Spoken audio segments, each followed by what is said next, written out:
الله أكبر الله أكبر لا إله إلا الله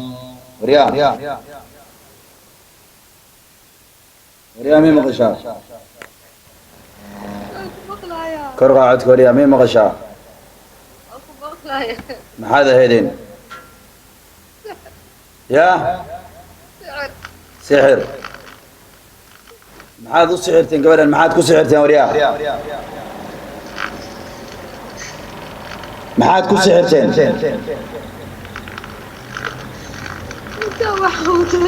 يا انت ادو درتين ما هذا ugu talagashay sixirka wariya inay dhimato haye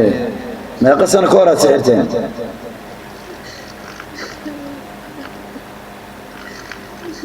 ما قصنا كورة سحرتين وريان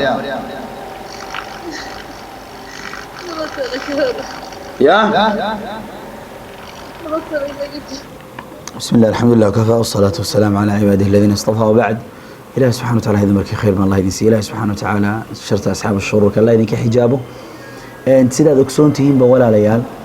waxaa inoo socda ruqyadii online-ka ahayd insha Allah waxaan iclaaminaya oo ogeysiinaya insha Allah taala walaalo badan waxa ay suganayeen goorta aan soo iclaamin doono insha Allah goorta aan dadka qaybta dambe dib aan uga bilaabayo waxaan bilaabaya insha Allah taala taariikhku hada waxa socota diiwaangelintii ayaa socota oo ay bilaabanaysa maanta oo taariikhdu ay tahay waxay bilaabanaysaa maanta oo ay taariikhdu tahay 20ka bisha June 2020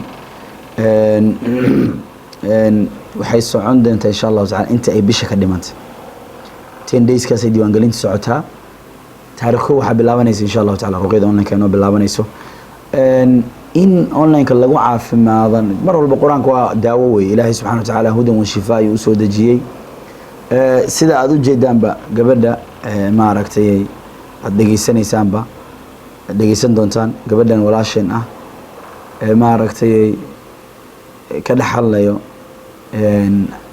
xasadka iyo jinka iyo isha qofkaasi qof jooga ma ahan oo qof online aynu ku saarnay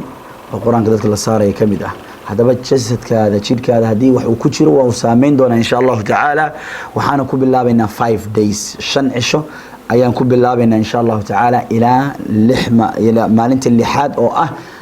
advice ama talooyin aan siin doono insha Allah taala 6 maalmood ayuu insha Allah taala soconaya 5 maalmood quraanka soconayo hal maalinne maalinta ugu dambeysana waa talasiin iyo qaabka qofku isku cilaajin lahay shantaas maalin ila maalintaas talada la siinayo ilaahay idinki waxaan rajaynayaa inay ku soo bixi doonaan hadii il sixir jin ku jiro hadaba hadaa doonaysid inaad iska ogaatid xanuunadan amradan ruuxiga inay ku hayaan insha Allah taala waxaad la soo xiriiri kartaa nambaradan numberka halka idinkugu qoran ee aad u jeedaan WhatsApp kiisa ayaa la soo xiriiri kartaan waana numberka qofku iska diiwaan gelinayo waxa wato Sheikh Mustafa la yiraahdo ayaa wata numberkaas WhatsApp kiisa waa numberka aad iska diiwaan gelinaysid sidoo kale midkaan isagana ma aragtay eber 9 ugu dambeeyso waxa qaabilsan Sheikh Ahmed muhiimadu numberka inaad iska saxdaan oo muhiim ah sababtoo dad fara badan oo waxa jira ma aragtay magaca sheeganaya Ceydaruus inuu yahay sheeganayo qaarkood lacag kaga qaatay wax badan waan aragnay marka insha Allah taala wala numberka aad qoranaysid insha Allah numberkan shaashadaha ku qoran numberadaas aad iska diiwaan gelin kartaa insha Allah taala wadaadada qaabilsanna waa iyaga ma aragtay waxa weeye ayaa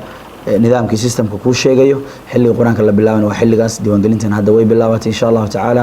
biidnillahi albaari hadaba ilaahay subhanahu wa taala idin barkay khayr ma Allah idin siiyo muhiim waxa ah numberka inaad iska saxdid bas numberka anaga shaashada inoogu qoran waa inuu saxsan yahay number la isku ma khaldi kara laakiin magac waa la isku khaldi karaa qofka magacu doono sheegan kara wuxuu isku dhigi karaa Ceydaruuski waaniga laakiin waxaan la khaldi karin numberka shaashada kaaga muuqdo waa numberada aad sida tooska ah oo la soo xiriireysaan ruqyada online-ka macluumaadka information aad weydiisanaysaan. Assalaamu calaykum wa rahmatullaahi wa barakaatuh. Caafimaad ayaan idin rajaynayaa.